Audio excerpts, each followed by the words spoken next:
Вчера го објавивме мрачното сценарио на Бранко Црвенковски, Радмила Шекеринска и Социјалдемократскиот сојуз на Македонија за оцрнување на изборниот процес, правење немири и инциденти и непризнавање на изборните резултати. Тие тврдења ги подкрепивме со нивни документи, со официјални внатре-партиски преписки помеѓу централата на СДСМ и нивните општински организации и видни членови на СДСМ. Од каде што се гледа дека централата на СДСМ јасно и прецизно наредува нивните членови да прават инциденти на денот на изборите со цел да ги загрозат изборите. Тоа се факти кои го демаскираат нивниот пеколен план. СДСМ се фатени на дело. СДСМ фатен на дело вчера се обиде тоа невешто и очајнички да го негира. Но не може. Пред фактите и боговите молчат.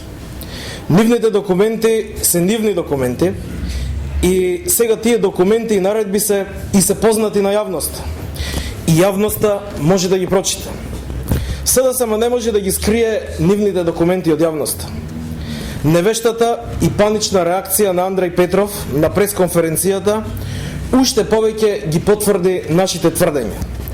Откако беше фатен на дело, Андреј Петров не успеа ни на специјалното гостување на А1 телевизија да го одбрани неодбранливото.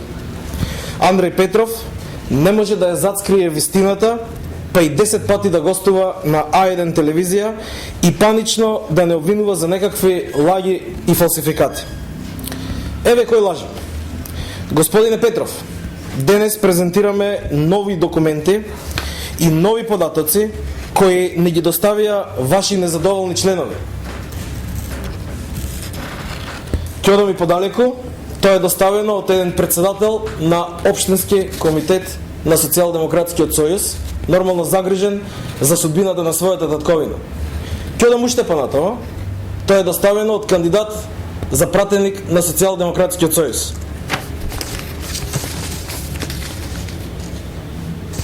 Презентираме неоспорни факти и документи кои потврдуваат официјална електронска комуникација помеѓу централата на СДСМ и нејзините општински организации и видни членови на СДСМ, преку која вие им наредувате да кршат штабови, кутии, да прават немири и бунтови во Скопје. Еве доказ, листензите, дека вие, вашиот прв документ, допис, со кој се наредува да се испратат капитени и членови на тимовите X и по 5 најсилни во Скопје со цел да се прават инциденти, и вториот документ, инструкцијата за денот на изборите каде што пишувате во 14 часот да се кршат ваши штабови и преку А1 телевизија да правите паника, за во 16 часот вашите најсилни членови да почнат да кршат гласачки кутии, а во 20 часот да ги испратат за Скопје каде што треба да продолжат со својот вандализам. Од централата на СДСМ сте испратиле ова електронска порака до општинските организации на СДСМ на нивните мејл адреси по кои официјално комуницирате. До истакнати членови на СДСМ, меѓу кои Цветанка Иванова, Маријанча Николов, Панче Орцев, Драган Тевдовски, Милјан Доновски, Ѓорги Сугаревски, Менде Диневски, Ана Павлова Аданева, Дане Талевски, Ацо Петревски, Станка Атанасовска.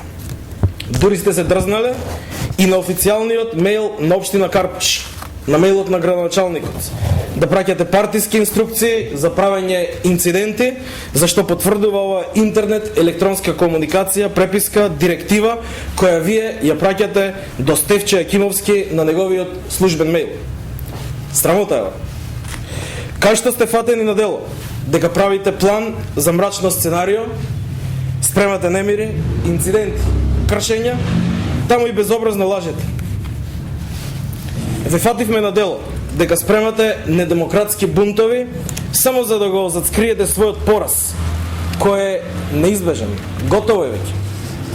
Е токму затоа што спремате вакви ретроградни планови, затоа граѓаните уште повеќе ќе ве казнат, ќе ве поразат и ќе ве избришат од политичката сцена. нормално на демократски начин. Уште еднаш ве повикуваме да се повлечете од ова мрачно сценарио. Демаскирани сте, фатени на дело, сега се знаат инспираторите и креаторите на ова сценарио, сега се знаат и оние кои треба да го реализират. Вината ќе биде ваша. Ги повикуваме сите разумни луѓе на СДСМ, сите слободни граѓани, членови на вашата партија, да не ја жртвуваат иднината на нашата татковина Македонија. Само заради личниот интерес на поединци, на Бранко Црвенковски. Неговата кариера завршила. И не е вреден да си ги загрозуваме иднината и судбината на нашите деца, за да го задоволиме Бранко. Благодарам.